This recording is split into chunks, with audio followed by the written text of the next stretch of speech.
नमस्कार, near by palace में आपका स्वागत है। इस चैनल के माध्यम से आप अपने आसपास की धार्मिक, ऐतिहासिक और लोकप्रिय स्थानों को नियमित रूप से देखते हैं और उसके बारे में जानने की कोशिश करते हैं।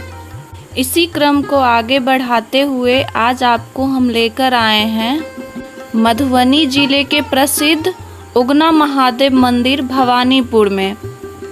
यह मंदिर बिहार राज्य के मधुबनी जिले के अंतर्गत पंडौल से 3 किलोमीटर दूर भवानीपुर गांव में स्थित है।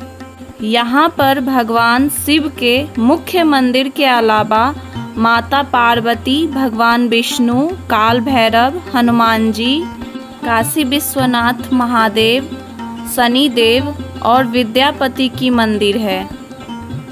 इन सभी देवी देवताओं के अलावा यहाँ पर कई मूर्तियाँ हैं जिनका ऐतिहासिक महत्व रहा है। इनके अलावा यहाँ पर एक सरोवर और एक कुआं भी है। यह मधुबनी जिले के प्रसिद्ध शिव मंदिरों में से एक है। सावन के महीने में बिहार के विभिन्न हिस्सों से लाखों कांवड़िया शिवलिंग के जलाभिषेक के लिए यहाँ आते हैं। महाशिवरात्रि के दिन यहाँ पर भगवान शिव की बड़ी धूमधाम से पूजा की जाती है। इस मंदिर का नाम उगना महादेव होने के पीछे भी एक रोचक कहानी है। तो आइए हम उगना और विद्यापति की कहानी सुनाते हैं। महाकवि विद्यापति का पूरा नाम विद्यापति ठाकुर था। उन्हें मैथिल कवि कोकिल भी कहा जाता है। वे भगवान शिव के बहुत बड़े भक्त थे। उनका जन्म सन 1352 में बिहार राज्य के मधुबनी जिले के अंतर्गत बिस्फी गांव में हुआ। उनके पिता का नाम गणपत ठाकुर और माता का नाम हंसनी देवी था। वे एक महान कवि थे।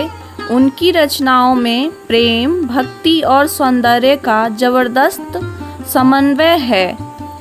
विद्यापति बचपन से ही विलक्षण प्रतिभा के थे। उनके पिता गणपत ठाकुर राजा देव सिंह के दरबार में नौकरी करते थे। उस समय मिथिला की राजधानी दरभंगा के निकट बागमती नदी के किनारे देवकुली में था। अभी के समय में उस गांव को देकुली कहा जाता है।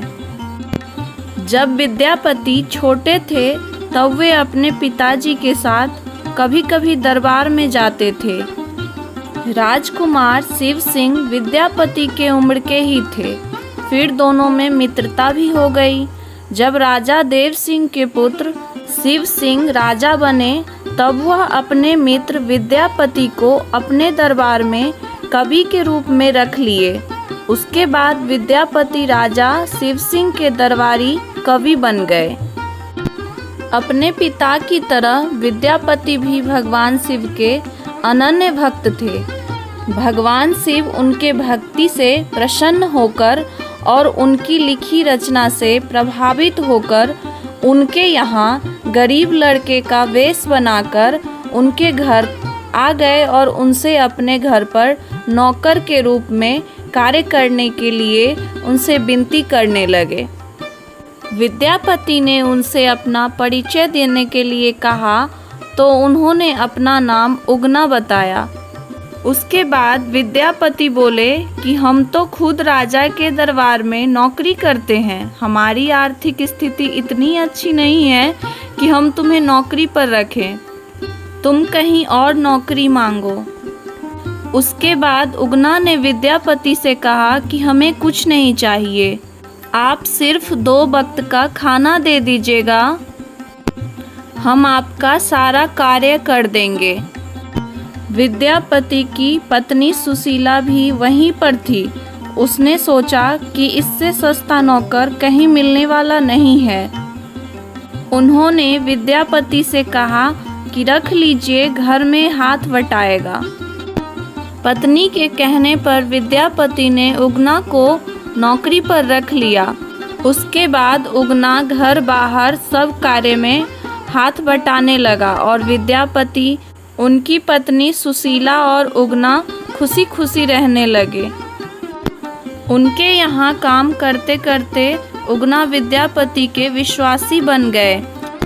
विद्यापति कहीं भी जाते तो वे उगना को अपने साथ अवश्य ले जाते। उगना भी उनके साथ हाँ में हाँ मिलाता रहता। एक समय की बात है, विद्यापति को राज दरबार जाना था।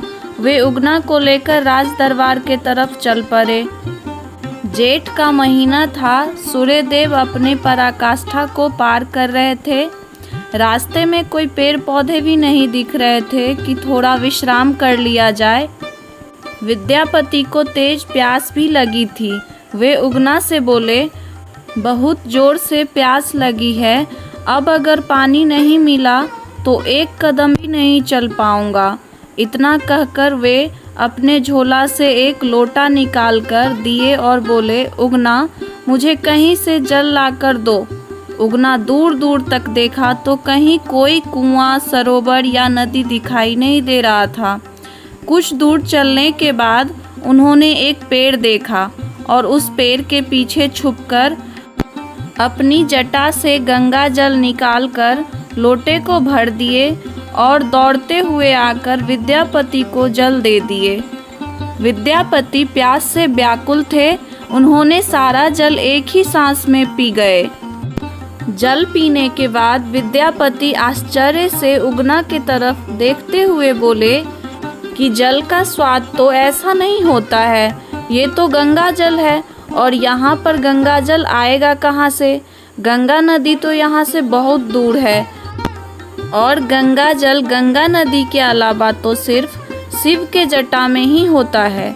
इसका मतलब आप उगना नहीं हैं, आप तो साक्षात शिव हैं।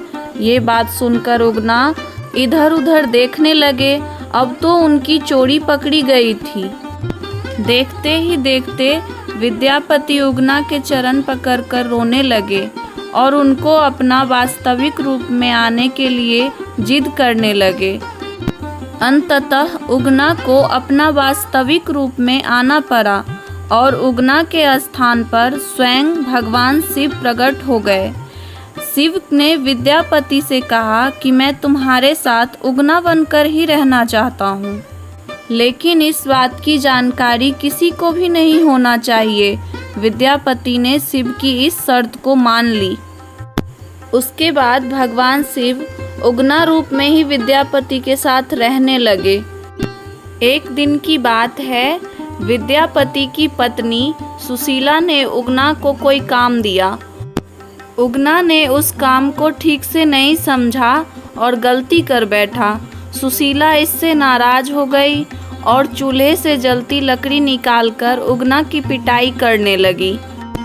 जब विद्यापति ने यह दृश्य देखा तो अनायास ही उनके मुंह से निकल पड़ा कि ये क्या अनर्थ कर रही हो, ये साक्षात भगवान शिव हैं, तुम इन्हें जलती लकड़ी से मार रही हो। इतना सुनते ही भगवान शिव वहां से अंतर्ध्यान हो गए। उसके बाद विद्यापति ने खाना पीना सब छोड़ दिए और पागलों की भांति उगना उगना कहते हुए वनों में, खेतों में, हर जगह उगना बने शिव को ढूंढने लगे। कई दिन बीत गए पर उगना नहीं मिले और विद्यापति खाना पीना सब त्याग कर सिर्फ उगना उगना ही कर रहे थे। भगवान शिव को विद्यापति की ये हालत देखी नहीं गई और भगवान शिव आखिरी बार फिर विद्यापति के सामने प्रकट हुए और बोले कि अब हम तुम्हारे साथ नहीं रह सकते। मैं उगना रूप में जो तुम्हारे साथ रहा, उसके प्रतीक चिन्ह के रूप में अब मैं शिवलिंग के रूप में विराजमान रहूँगा। इसके बाद शिव अपने लोक लौट चुके और उस स्थान पर शिवलिंग के रूप में प्रकट हो गए। कहा जाता है कि जिस स्थान पर उगना ने अपना शिव रूप विद्यापति को दिखाए थे, उसी जगह पर उगना महादेव का विशाल मंदिर बना हुआ है। और आज हम आए थे उसी ऐतिहासिक मंदिर में। अगर आपको ऐसी ही धार्मिक, ऐतिहासिक और लोकप्रिय स्थानों को देखने और उसके बारे में जानने में रुचि है, तो आप हमारे नियर बाय पैलेस को अवश्य सब्सक्राइब कर लें, जिससे हमारे नए वीडियो का नोटिफिकेशन आप तक पहुंचती रहे। अब इस वीडियो को हम यहीं पर समाप्त करते हैं और आपसे बहुत जल्द मिलते हैं किसी और नियर बाय पैलेस के साथ। तब तक के लिए जय हिंद, जय भारत।